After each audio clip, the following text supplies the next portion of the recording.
الحمد لله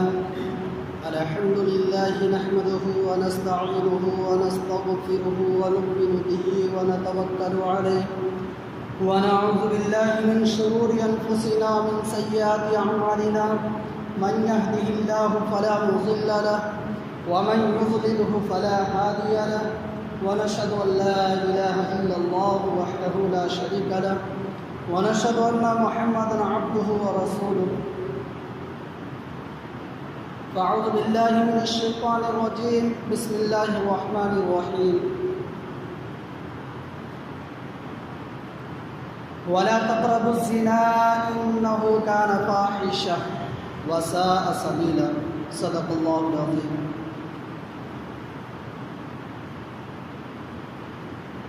میرے محترم بزرگوں اور دوستوں، اللہ تبارک تعالیٰ کا لاکھ لاکھ شکر و احسان ہے کہ اللہ تبارک تعالیٰ نے ہم لوگوں کو نماز جمعہ کے لیے مسجد میں آنے کی توفیق عطا فرمائی.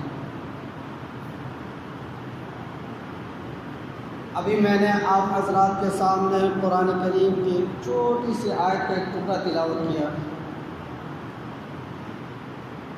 جس کا ترجمہ ہے کہ زنا کے قریب بھی نہ جاؤ. یہ ایک بہت بڑی بے حیائی کا کام ہے اور یہ غلط راستہ ہے. آج میں آپ حضرات کے سامنے زنا کے ہی متعلق بیان کرنا چاہتا ہوں، جس میں ہر ایک انسان جانتا ہے کہ زنا کی دو قسمیں ہیں، زنا بالجبر اور زنا بالرضا. ہر ایک آدمی جانتا ہوگا کہ اس دونوں کے معنی و مفہوم کیا ہے، جس کو اگر ہندی یا اردو میں ہم بات کریں تو زنا بالجبر یعنی بلاత్కాر، زور زبردستی کے ساتھ زنا کیا گیا، طاقت کے زور پر زنا کیا گیا. اور زنا بالرضا کہ آپس کی رضامندی کے ساتھ زنا کیا گیا. نام دونوں کے ایک ہی ہیں، مرکز ایک ہے زنا.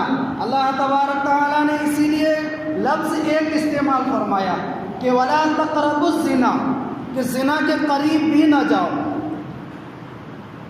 آپ کو پتہ ہوگا کہ اگر دنیاوی معاملات پہ اگر کہیں کا پریزیڈنٹ اگر بھلائی شہر میں آئے یا کسی میدان میں اس کا اسپیچ ہو اور وہاں تک ناٹ الاؤڈ یعنی کوئی بھی ہتھیار لے کر نہ جائے، کوئی بھی مارنے کو نہ جائے ان کے، تو یہ نہیں کہ بس اس کے ارد گرد مطلب ہے کہ پہرے لگائے جائیں گے، بلکہ اس سے 2 کلومیٹر 3 کلومیٹر 5 کلومیٹر دور تک پہرے لگائے جائیں گے کہ کوئی بھی انسان ہتھیار لے کر وہاں تک نہ پہنچ جائے.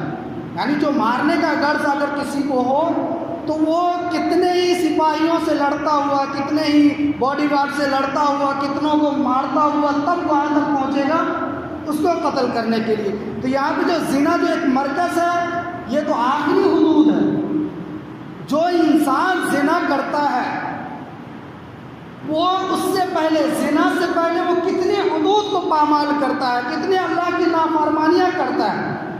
سب سے پہلے بات کرتے ہیں زنا بالجبر کی، جو زبردستی کے ساتھ زنا کیے جاتے ہیں. اللہ تبارک تعالیٰ نے اس زنا سے روکنے کے لیے، آپ کو پتہ ہوگا کہ قرآن کریم میں کتنی آیتیں مردوں کے لیے عورتوں کے لیے ترغیب دی، کہ یہاں تک کہ مردوں کے لیے فرمایا قُل لِّلْمُؤْمِنِينَ يَغُضُّوا مِنْ أَبْصَارِهِمْ وَيَحْفَظُوا فُرُوجَهُمْ ذَلِكَ أَزْكَىٰ لَهُمْ إِنَّ اللَّهَ خَبِيرٌ بِمَا يَصْنَعُونَ. کہ مومن مردوں سے کہہ دو کہ وہ اپنی نگاہیں نیچی رکھے، اپنی شرمگاہوں کی حفاظت کرے، اور جو کچھ وہ کر رہا ہے اللہ اس سے باخبر ہے. سب سے پہلے مردوں کے لیے فرمایا گیا کہ وہ اپنی نگاہیں نیچی رکھے. اس کے جسٹ اگلی آیت میں سورہ نور کی آیت نمبر 31 میں اللہ تبارک تعالیٰ فرماتے ہیں وَقُلْ لِلْمُؤْمِنَاتِ يَغْضُضْنَ مِنْ أَبْصَارِهِنَّ وَيَحْفَظْنَ فُرُوجَهُنَّ وَلَا يُبْدِينَ زِينَتَهُنَّ إِلَّا مَا ظَهَرَ مِنْهَا وَلْيَضْرِبْنَ بِخُمُرِهِنَّ عَلَى جُيُوبِهِنَّ وَلَا يُبْدِينَ زِينَتَهُنَّ إِلَّا لِبُعُولَتِهِنَّ وَآبَائِهِنَّ وَآبَاءِ بُعُولَتِهِنَّ او اخوانهن او بنی اخوانهن او بنی اخواتهن او نسائهن او ما ملكت ايمانهن او التابعين غير اولي الاربة من الرجال او الطفل الذين لم يظهروا على عورات النساء ولا يضربن بارجلهن ليعلم ما يخفين من زينتهن وتوبوا الى الله جميعا ايها المؤمنون لعلكم تفلحون. آپ اندازہ لگا سکتے ہیں کہ اللہ تبارک تعالیٰ نے مردوں کو ایک آیت میں، چھوٹی سی آیت میں بتلا دیا کہ وہ اپنی نگاہیں نیچی رکھے اور اپنی شرمگاہوں کی حفاظت کرے.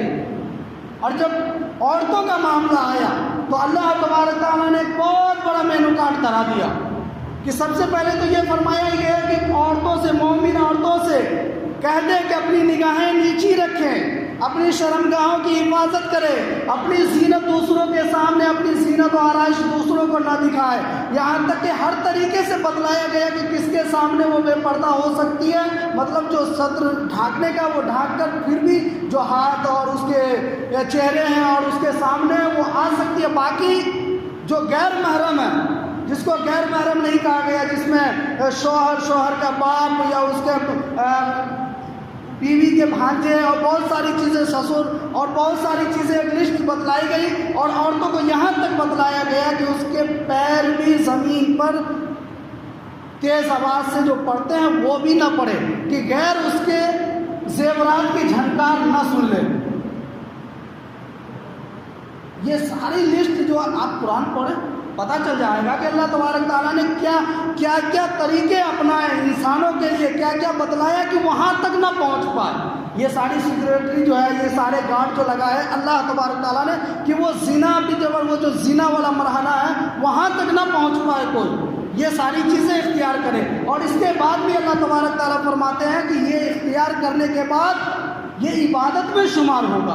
جیسا کہ اللہ کے نبی صلی اللہ علیہ وسلم کی ایک حدیث ہے کہ اللہ کے نبی صلی اللہ علیہ وسلم فرماتے ہیں کہ جس نے زبان اور شرمگاہ کی حفاظت کر لی، میں گارنٹی لیتا ہوں کہ میں اسے جنت میں پہنچا دوں گا. جس نے اپنے زبان اور شرمگاہ کی حفاظت کر لی، تو شرمگاہ کی حفاظت کرنا وہ بھی عبادت میں شمار ہوتا ہے. سب سے پہلے تو نگاہیں نیچی رکھنا. اس کے بعد فرمایا کہ وَقُلْ لِلْمُؤْمِنَاتِ يَغْضُضْنَ مِنْ أَبْصَارِهِنَّ، کہ ایمان والی عورتوں سے کہتے وہ اپنی نگاہیں نیچی رکھیں. اس کے بعد وَقَرْنَ فِي بُيُوتِكُنَّ،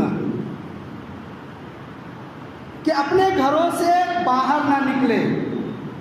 اب یہ نہیں ہے کہ گھر میں بہکی رہ جائے، آپ اس کے اوپر علماء کرام کے گریبان پکڑ لیں. آپ اگر عقل مند ہوں گے تو اللہ تبارک تعالیٰ کا اشارہ سمجھ سکتے ہیں کہ جو ضروریات بے ضرورت جو نکلتے پارٹی اٹینڈ کرنے کے لیے، پارٹیوں میں اپنے نمائش دکھانے کے لیے، بازاروں میں بے مطلب گھومنے کے لیے، اپنے زیورات دوسروں کو دکھانے کے لیے بے مطلب گھر سے باہر نکلنا بھی اللہ تبارک تعالیٰ نے منع فرمایا ہے. یہ دوسری سیکرٹ. اب اس کے بعد اللہ تبارک تعالیٰ فرماتے ہیں وَلَا تَبَرَّجْنَ تَبَرُّجَ الْجَاهِلِيَّةِ الْأُولَىٰ، کہ زمانہ جاہلیت کی طرف بن سنور کر نہ نکلا کرو. زمانہ جاہلیت کس کو کہتے ہیں؟ اللہ کے نبی صلی اللہ علیہ وسلم کے آنے سے پہلے جو عرب کے حالات تھے، مکہ کے حالات تھے، مدینہ کے حالات تھے، اس کے ارد و گرد جو بھی بستیاں تھے، قبیلے تھے، وہاں کے جو حالات تھے، اللہ تبارک تعالیٰ اس حالات کو یہاں پر تذکرہ فرما رہے ہیں کہ ایسا نہ کرنا. یعنی بند سنور کر تم نکل رہے گھر کے، جہاں پہ بند سنورنے کی ضرورت ہے وہاں تو عورتیں بند سنورتی نہیں ہے. گھر میں آپ دیکھ لیں تو میلی کچیلی پڑی ہوئی ہے، کیا ہے بھائی، تو کام زیادہ ہے، بچے پالنے پڑتے ہیں. جب باہر نکلتی ہے تو 1.5 کلو 2 کلو سونے پہن کر، ایسے کپڑے پہن کر کے مردوں کو اپنی طرف راغب کرنے کے لیے اللہ تبارک تعالیٰ یہ ساری چیزیں ایک حد نافذ کرتے ہیں کہ ان ساری چیزوں کو اپناؤ، زنا تک کے مرحلے تک کی نوبت نہیں آئے گی. اب اس کے بعد جو انسان زنا کرتا ہے ان ساری چیزوں کے باوجود بھی، تو وہ ایک حکم نہیں توڑتا اللہ کا. ایک حکم تو ٹوٹ گیا، وہ زنا کیا، وہ بہت آخری حدود ہے. کئی سارے حکم کو، نگاہیں نیچی رکھنے کی باتوں کو نہیں مانا، اپنی شرمگاہ کی حفاظت کرنے کو نہیں مانا، اور بھی بہت ساری چیزیں ہیں جس سے اللہ کے نبی صلی اللہ علیہ وسلم اور اللہ نے حکم دیا، وہ ساری چیزوں کو توڑ کر ہم وہ کام کرتے ہیں. تو اس کا سزا کیا بتلایا گیا؟ قرآن کریم میں آیا الزانیۃ والزانی فاجلدوا کل واحد منہما 100 جلدہ. سب سے پہلی آیت جو نازل ہوئی تھی یہ زنا کے متعلق، جو زنا کار جو عورت ہو مرد ہو اس کو کیا سزا دیا جائے، تو سب سے پہلی آیت جو نازل ہوئی تھی وہ یہ تھی واللاتی یأتین الفاحشۃ من نسائکم واستشہدوا علیہن اربعۃ منکم فإن شہدوا فامسکوہن فی البیوت حتی یتوفاہن الموت او یجعل اللہ لہن سبیلا۔ کہ کیا فرمایا گیا تھا؟ اللہ تبارک تعالیٰ نے فرمایا کہ جو عورتیں بدکاری کا ارتکاب کرے اپنے میں سے 4 گواہ ان پر بنا لے، اگر وہ گواہی دے تو پھر ان کو بند کمرے میں ڈال دے یہاں تک کہ انہیں موت آ جائے۔ اور اس کے بعد اللہ تبارک تعالیٰ دوسرا راستہ اسی میں فرماتے ہیں کہ ان کے لیے اللہ تبارک تعالیٰ کوئی اور راستہ نکال دے۔ اللہ کے نبی صلی اللہ علیہ وسلم مجلس میں بیٹھے ہوئے ہیں، نزول وحی آئی، اللہ کے حبیب صلی اللہ علیہ وسلم پسینے سے سرابور ہیں۔ اب اللہ کے نبی صلی اللہ علیہ وسلم فرماتے ہیں کہ مجھ سے لے لو، مجھ سے لے لو، کانپتے ہوئے لفظوں میں، اور کہا کہ اللہ نے جو کہا تھا کہ راستہ نکالتے ہیں، اللہ تبارک تعالیٰ نے راستہ نکال دیا۔ اور اتنا سخت راستہ ہے کہ الزانیۃ والزانی فاجلدوا کل واحد منہما مئۃ جلدہ، کہ زنا کرنے والی عورت مرد اگر غیر شادی شدہ ہے تو اسے 100 کوڑے مارے جائیں گے بھری مجلس میں، اور اگر وہ شادی شدہ ہے تو اسے رجم کر دیا جائے گا۔ رجم کہتے ہیں کہ بیچ میدان میں کھمبے سے باندھ دیا جائے اور اسے سارے لوگ پتھر مار کر ہلاک کر دیں۔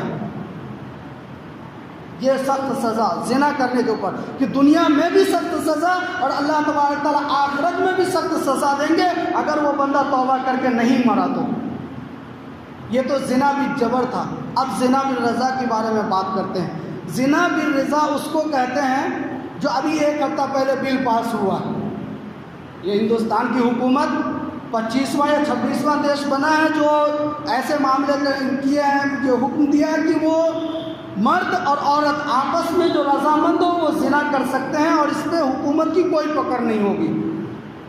1 ہفتہ پہلے، اس سے پہلے ہم جنس پرستی کو قانوناً تسلیم کیا گیا، اس کے 1 ہفتے کے بعد ہی زنا بالرضا کو قانوناً پاس کر دیا گیا۔ اب یہاں پہ بات کی آتی ہے کہ زنا بالرضا اسلام کی نظروں میں کیا ہے۔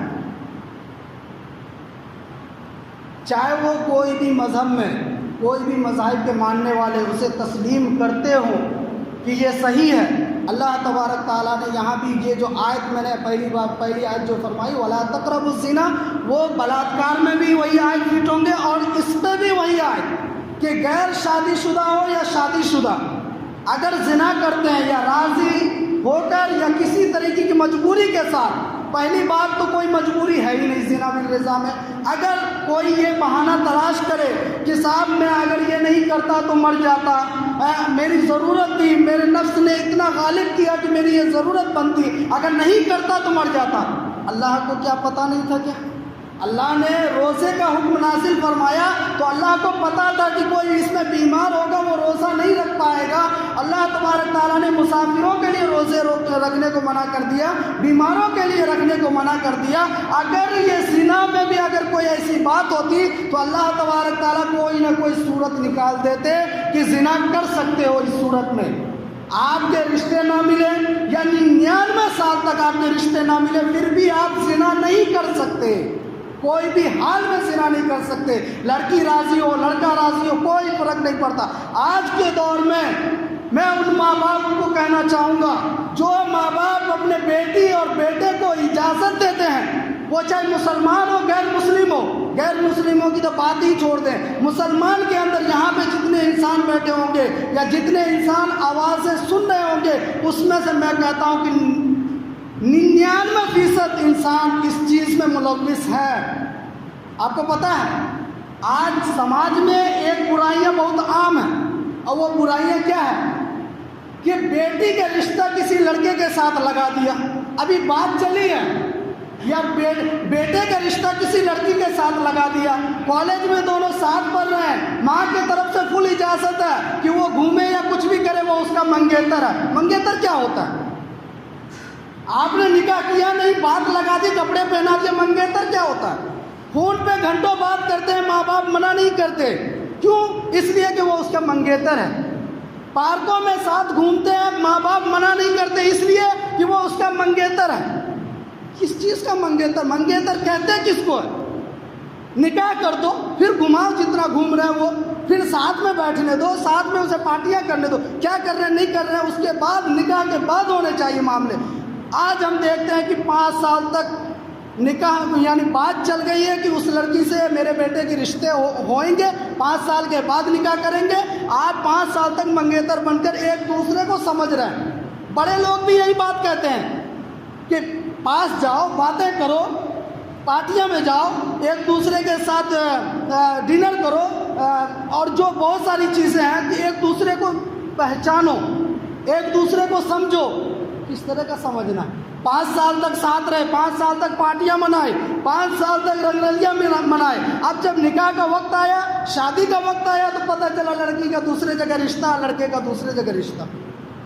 اب کہاں گیا وہ منگیتر جس کو آپ نے 5 سال تک اجازت دی؟ کتنوں کے تو 10 سال تک بالکل فری ہے، ابھی نکاح ہوئے نہیں ہے لیکن ساری چیزیں ہو رہی ہے جو ایک شوہر اور بیوی کے درمیان ہونے چاہیے۔ تو یہ آج ہر گھر میں کوئی اپنے آپ کو بڑائی جتانے کے لیے مجلس میں کہہ سکتا ہے کہ ہمارے گھر میں یہ نہیں ہوتا ہو، لیکن ہر گھر میں یہ ہوتا ہے۔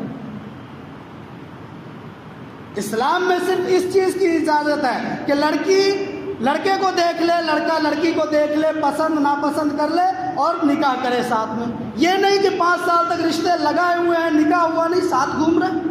یہ بھی زنا بالرضا ہے، نہیں پتہ ہے سب کو۔ زنا بالرضا اس کو بھی کہتے ہیں، اس کو بھی زنا ہی کہتے ہیں۔ ساتھ میں کالج میں پڑھ رہے ہیں، ساتھ میں پارٹیاں منا رہے ہیں، ساتھ میں گھوم رہے ہیں، اس کو بھی اگر مان لیجئے آپس کی رضامندی کے ساتھ اگر ہم کچھ کر بھی رہے تو وہ بھی زنا میں شمار ہوگا۔ اللہ تبارک تعالیٰ اس پر بھی یہ حکم نازل فرماتے ہیں کہ ایسے شخص کو اگر اسلامی حکومت ہو تو ایسے شخص کو، اگر غیر شادی شدہ ہے تو ایسے شخص کو 100 کوڑے لگائے جائے، اگر شادی شدہ ہے تو اسی وقت ختم کر دیا جائے، سیدھا رجم کر دیا جائے۔ تو یہ ساری چیزیں، یہ برائیاں ہمارے سماج میں ہیں۔ اور پہلی بات تو مان لیجئے کہ اللہ تبارک تعالیٰ ہر انسان کا حاکم ہے، جو اللہ کو مانتا ہے اس کا صحیح معنوں میں حاکم ہے، اور اللہ کا ہی حکم چلے گا۔ جو شریعت کے معاملے ہوں گے، چاہے قانون اس میں آپ کو فل آزادی دے دے، قانون اگر آپ کو کہے کہ شراب پیو کوئی پکڑ نہیں ہوگی، زنا کرو کوئی پکڑ نہیں ہوگی، سور کا گوشت کھاؤ اور بہت ساری چیزیں، قانون اگر بل پاس کر دے، قانون اس کے اوپر انعام بھی دے آپ کو، لیکن اللہ کا حکم ہے کہ سور کا گوشت نہ کھاؤ، زنا کے قریب نہ جاؤ، شراب نہ پیو، تو آپ کا مرنا مٹنا لازم ہے۔ لیکن اللہ کا حکم کبھی بھی کوئی معنوں میں ٹوٹ نہیں سکتا۔ سرکار کی باتیں ہم کتنے حد تک مانیں گے؟ تم چاہے پیٹرول کا دام تیز کر دو، تم چاہے سڑکوں کے ٹیکس تم تیز کر دو، تم سبزیوں کے ریٹ تیز کر دو، تم چاولوں اور جو بھی پھل فروٹ کے ریٹ تیز کر دو، ہم دینے کو تیار ہیں، ہر حکم ماننے کو تیار ہیں۔ تم کہو تو 1 گھنٹے روڈ پہ کھڑے رہ جائیں گے سرکار اگر کر، لیکن تم کہو گے کہ زنا کرو، تم کہو گے حرام کاری کرو، تم یہ گردن کٹانا آسان ہے، اللہ کے ایک حکم کو بھی ہم نہیں توڑ سکتے۔ یہ ہے مسلمانوں کا ایمان، اور اس کی مثال بھی دی۔ اللہ کے نبی صلی اللہ علیہ وسلم نے ایسا سماج بنایا تھا، ایسے افراد تیار کیے تھے کہ لوگ جرم کو جرم سمجھتے تھے۔ وہ جانتے تھے کہ اگر اس دنیا میں میری معافی نہ ہو پائی، اس دنیا میں اگر کسی نے میری پکڑ نہیں کی تو اللہ کے یہاں پکڑ ہوگی، اور اللہ تبارک تعالیٰ بہترین سزا دینے والے ہیں، چوکنے والے نہیں ہیں۔ وہ تو ذرے ذرے کا بھی حساب لے گا، اگر ہمارے اندر ذرے برابر بھی اگر بھلائی ہوگی تو اس کا بھی انعام دے گا، اور اگر ذرے برابر بھی اگر برائی ہوگی تو اس کا بھی وہ انتقام لے گا۔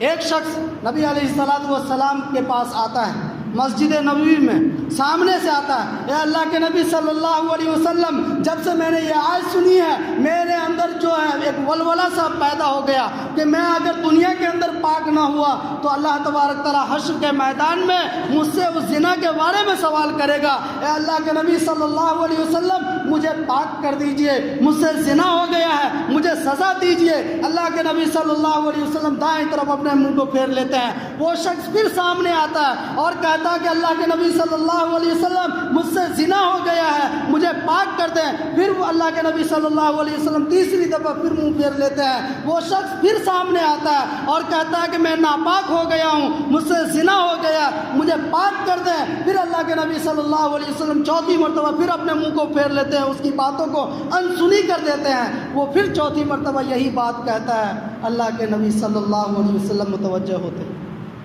اور لوگوں سے کہتے ہیں، لوگوں دیکھو کہیں یہ نشہ خور تو نہیں ہے، کہیں یہ مجنوں تو نہیں ہے، کہیں یہ پاگل تو نہیں ہو گیا ہے جو اتنا بڑا یہ اپنے آپ کو زانی کہتا ہے، اتنا بڑا جرم لینے کو، اتنا بڑا سزا بھگتنے کو تیار ہے۔ لوگ آتے ہیں، اس کو دیکھتے ہیں، کہتے ہیں اللہ کے نبی صلی اللہ علیہ وسلم نہ ہی یہ مجنوں ہے، نہ ہی یہ نشے میں ہے، اور نہ ہی یہ پاگل ہے، یہ جو کہہ رہا ہے وہ سچ کہہ رہا ہے۔ اللہ کے نبی صلی اللہ علیہ وسلم فرماتے ہیں جاؤ اسے رجم کر دو۔ ابھی بتلا دیا رجم کے کیا معنی ہے۔ تو وہ سماج، وہ لوگ اللہ سے ڈرتے تھے، اللہ کے بتلائے ہوئے راستے پر چلتے تھے۔ ہم بھی اللہ سے ڈرنے والے کب بنیں گے؟ ہم برائیاں کرتے ہیں، لوگوں کے بیچ میں پتہ نہیں چلتا، سرکاری ملازم اگر نہیں پکڑ پاتے، پولیس اور اہلکار اگر ہمارے اس جرم کو ثابت نہیں کر پاتے، تو آج کے دور میں 100 قتل کرنے والا بھی اپنے آپ کو بے قصور کہتا ہے جب تک اس کے سارے ثبوت اس کے خلاف نہ ہو جائیں۔ یہ ایمان رکھنا ہے اپنے دلوں میں۔ وہ صرف ہم قصے کہانی کے طور پہ ان لوگوں کی باتیں ہم سنیں اور پڑھیں اور کہیں، اپنے اندر ایمان پیدا کریں۔ وہ چند لوگ مکہ اور مدینہ میں رہنے والے مسلمان، ساری دنیا اس سے تھراتی تھی، کیوں؟ کیونکہ وہ اللہ کے حکموں پہ چلتے تھے، ایسے ایسے گناہوں سے اپنے آپ کو ایسے بچاتے تھے جیسے آج کے دور میں انسان آگ کے انگارے کو دیکھ کر اپنے ہاتھ کو پیچھے کرتا ہے۔ جس طریقے سے بجلی کا جھٹکا لگتا ہے اور انسان اپنے ہاتھ کو پیچھے کرتا ہے، اسی طریقے سے صحابہ کرام یہ عمل کیا کرتے تھے۔ کیا ہم سے نہیں ہو سکتا ہے؟ ہم سے کیا نہیں ہو سکتا یہ بتاؤ نا۔